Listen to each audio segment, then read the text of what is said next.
નમસ્કાર. આજે આપણે ખૂબ જ રસપ્રદ વિષય પર ઊંડાણપૂર્વક વાત કરવાના છીએ. આ વિષય આપણા એક શ્રોતાએ સૂચવ્યો છે. પંડિત શ્રીરામ શર્મા આચાર્ય દ્વારા લખાયેલ પ્રજ્ઞા પુરાણ. હા, શ્રીરામ શર્મા આચાર્યજી ભારતના એક મહાન આધ્યાત્મિક ગુરુ, જેમણે લાખો લોકોને માર્ગદર્શન આપ્યું છે. બરાબર. તો આપણો મુખ્ય ઉદ્દેશ્ય એ સમજવાનો છે કે આ પુસ્તકમાં જે જ્ઞાન છે એ વાંચનારના વ્યક્તિત્વ પર કેવી અસર કરી શકે અને આજના સમયમાં મતલબ એની શું જરૂરિયાત છે. હા, આપણે કોઈ સંસ્કૃત શ્લોકોમાં નહીં જઈએ, પણ મુખ્યત્વે જે વાર્તાઓ છે અને એનો જે સાર છે એના પર ધ્યાન આપીશું. બહુ સરસ વાત કરી. અને જુઓ, પ્રજ્ઞા શબ્દ પોતે જ કેટલો અર્થપૂર્ણ છે. પ્રજ્ઞા એટલે સાચી સમજ, સદબુદ્ધિ. આ પુસ્તક એ જ સમજાવે છે કે ભાઈ, આંતરિક જ્ઞાન અને જે નૈતિક મૂલ્યો છે એ વ્યક્તિ અને સમાજ બંને માટે કેમ જરૂરી છે. હા, ખાસ કરીને આજના જમાનામાં. હા, અત્યારે જે માહિતીનો યુગ છે, એટલી બધી માહિતી છે ચારે બાજુ, ત્યારે સાચું શું, ખોટું શું એ સમજવાની, વિવેક બુદ્ધિ કેળવાની જરૂરિયાત તો શું કહેવાય, પહેલા કરતાં પણ વધી ગઈ છે. ચાલો તો પુસ્તકની વાર્તાઓ તરફ જઈએ. પહેલી વાર્તા જે ધ્યાનમાં આવે છે એ છે બ્રહ્મા અને સરોવરની. એમાં એવું છે કે સમય જતા લોકો બ્રહ્માને એટલે કે સૃષ્ટિના મૂળ જ્ઞાનના સ્ત્રોતને ભૂલી ગયા. પછી એમને માર્ગદર્શનની જરૂર પડી. આ શું બતાવે છે કે આપણે મૂળભૂત સત્યોથી કેટલી આસાનીથી દૂર થઈ જઈએ છીએ. હા, અને આ વાત એટલે ખાલી કોઈ દેવતાને ભૂલવાની નથી. આ તો સાંકેતિક છે.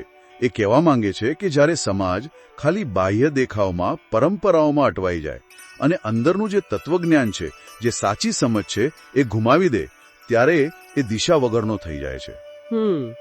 પ્રજ્ઞા પુરાણ બસ આ જ ખોવાયેલી સમજ, પેલી પ્રજ્ઞાને ફરી જાગૃત કરવાનો પ્રયાસ કરે છે, મૂળ સિદ્ધાંતો તરફ પાછા વાળવાનો. બીજી એક વાર્તા પણ રસપ્રદ છે, પ્રતિમા ઓર પાંડાજી. એમાં એક ભક્ત મૂર્તિને પૂછે છે કે તમે ભોગ શા માટે સ્વીકારો છો? તમે તો ખાઈ શકતા નથી.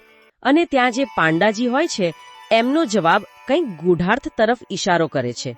આ શું છે? ખાલી શ્રદ્ધાની વાત છે? જો, શ્રદ્ધા તો છે જ, પણ એનાથી આગળ વધીને અહીં મહત્વની વાત એ છે કે આપણે જે ભક્તિ કરીએ, જે કર્મકાંડ કરીએ, એની પાછળનો ઊંડો અર્થ સમજવો જરૂરી છે. ખાલી યાંત્રિક રીતે ક્રિયા કરી દેવી, મતલબ ભોગ ચડાવી દીધો, એ પૂરતું નથી. બરાબર. એ ક્રિયા પાછળ ભાવ શું છે, તત્વજ્ઞાન શું છે, એ સમજવું વ્યક્તિત્વના વિકાસ માટે ખૂબ જરૂરી છે. નહીં તો પેલી ક્રિયાઓ ખાલી દેખાવ બની જાય, અંદર કોઈ પરિવર્તન ના લાવે. અને પછી આવે છે દાનપાલ રાજાની વાત. એ પણ બહુ વિચારવા જેવી છે. દેવદૂત ભેટ લેવા આવે છે, પણ ભૌતિક વસ્તુઓ નહીં, રાજાના દુર્ગુણો માંગે છે. ખાસ કરીને ગુસ્સો, ક્રોધ. રાજા માટે બીજું બધું છોડવું સહેલું હતું, પણ પોતાનો ગુસ્સો છોડવો એ બહુ અઘરું લાગ્યું. બિલકુલ.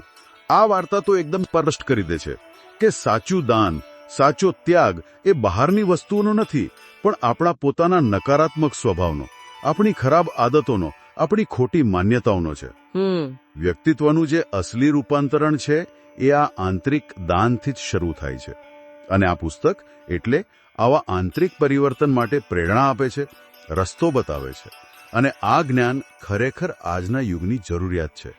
કારણ કે આજે જે ભાગદોડ છે, જે માનસિક અશાંતિ છે, હા, એ તો છે જ. એની વચ્ચે આ જ્ઞાન વ્યક્તિને અંદરથી શાંતિ અને સંતુલન શોધવામાં મદદ કરે છે. તો આ બધી વાતો પરથી એવું લાગે છે કે પ્રજ્ઞા પુરાણ એ ફક્ત જૂની વાર્તાઓનો સંગ્રહ નથી, પણ જીવન કેવી રીતે જીવવું, પોતાના વ્યક્તિત્વને કેવી રીતે સુધારવું એની ચાવીઓ આપે છે. એક પ્રેક્ટિકલ ગાઈડ જેવું. ચોક્કસ. અને પંડિત શ્રીરામ શર્મા આચાર્યજીએ જે રીતે આ શાશ્વત જ્ઞાન રજૂ કર્યું છે, એ આજના સમયમાં જ્યાં લોકો તણાવમાં છે, કન્ફ્યુઝડ છે, દિશા શોધી રહ્યા છે, ત્યાં આ જ્ઞાન બહુ જ પ્રાસંગિક બની જાય છે. એ આપણને ભૌતિકતાથી થોડા ઉપર ઉઠીને આંતરિક મૂલ્યો પર, સાચી સમજ પર ધ્યાન આપવા પ્રેરે છે. અને સારી વાત એ છે કે જેમને ગુજરાતી વાંચવામાં કદાચ ફાવટ ન હોય, તો આ પુસ્તક અંગ્રેજીમાં પણ ઉપલબ્ધ છે. એટલે ભાષાનો કોઈ અવરોધ નથી. આ પુસ્તકમાંથી પ્રેરણા લઈને પોતાના જીવનમાં એક સકારાત્મક બદલાવ લાવવાની શરૂઆત કરી શકાય છે.